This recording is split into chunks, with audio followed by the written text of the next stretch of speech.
వేదిక వేసి యూట్యూబ్ వీక్షకులందరికీ నమస్కారం. నేను మీ డాక్టర్ నావలపల్లి మహేష్ చంద్ర భరద్వాజను, కన్సల్టెంట్ను, ట్రైనర్ అండ్ ఆస్ట్రో బుక్ రైటర్ను ఫ్రమ్ హైదరాబాద్. ఈ రోజు నుంచి రాహు యొక్క దుష్ప్రభావం అనేది కొంతమంది మీద పడుతుంది, కొంతమంది మీద పడదు. రాహు యొక్క దుష్ప్రభావం ఎలా ఉంటుందంటే, ఈ వృషభ రాశి, సింహరాశి, తులారాశి, వృశ్చిక రాశి వాళ్ళ మీద ఈ సంవత్సరం ఇవాటి నుంచి ఒక సంవత్సరంన్నర వరకు, ఈవెన్ మీనరాశి వాళ్ళు కూడా కాస్త జాగ్రత్తగా ఉండాలి. ఎక్కువ శాతం ఈ 5 రాశుల వాళ్ళై, అంటే వృషభం, సింహం, తుల, వృశ్చికం అండ్ మీనం, ఈ 5 రాశుల వాళ్ళై ఎక్కువ శాతం వాళ్ళ జన్మ నక్షత్రం కావచ్చు, లేకుంటే నామ నక్షత్రం కావచ్చు, వాళ్ళ రాశి, వీళ్ళు ఏం చేయాలంటే ఎక్కువ శాతం మంది దుర్గా, సరస్వతి, ఆంజనేయ స్వామి గుడిలో దర్శించుకోవాలి. దుర్గా, సరస్వతి అమ్మవారు అండ్ ఆంజనేయ స్వామి గుడి దర్శించాలి.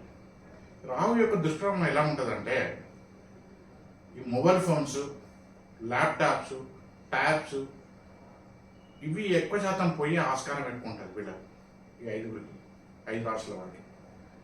అలాగే ఇంట్లో సౌకర్యవంతమైన వస్తువులు ఏదైనా కానీ, సౌకర్యం అంటే వాషింగ్ మిషన్, తర్వాత ఒక టీవీ, ఇలాంటి రిపేర్ అయ్యే అవకాశాలు ఎక్కువ ఉన్నాయి.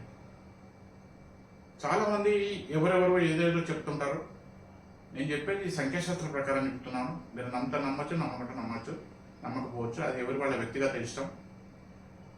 ఇవి వస్తువులు పోవద్దంటే, అంటే మాకు కాదు కదా, ఈ 5 రాశుల వరకు చెప్పారు కదా, మాకు కాదు కదా అని చెప్పి మిగతా వాళ్ళు నెగ్లిజెన్స్ చేయకండి. మీ ఇంట్లో ఆగ్నేయ దోషాలు ఉంటే ఈ వస్తువులు పోవడం గ్యారంటీ. ఆగ్నేయం అంటే దక్షిణ నైరుతి, ఆగ్నేయ దక్షిణం అంటే ఈ వస్తువులు పోవడం గ్యారంటీ. ఆగ్నేయ దోషం ఉంటే ఇంట్లోకి వెళ్ళి బంగారం కూడా పోతుంటుంది. సో అందుకు దయచేసి మీ వ్యక్తిగత రాశి, నామనక్షత్ర రాశి ఏదైనా కానీ ఈ మొబైల్ ఫోన్లు, ల్యాప్టాప్లు, ట్యాబ్స్ ఇవి పోవద్దు అనుకుంటే మీరు దుర్గా,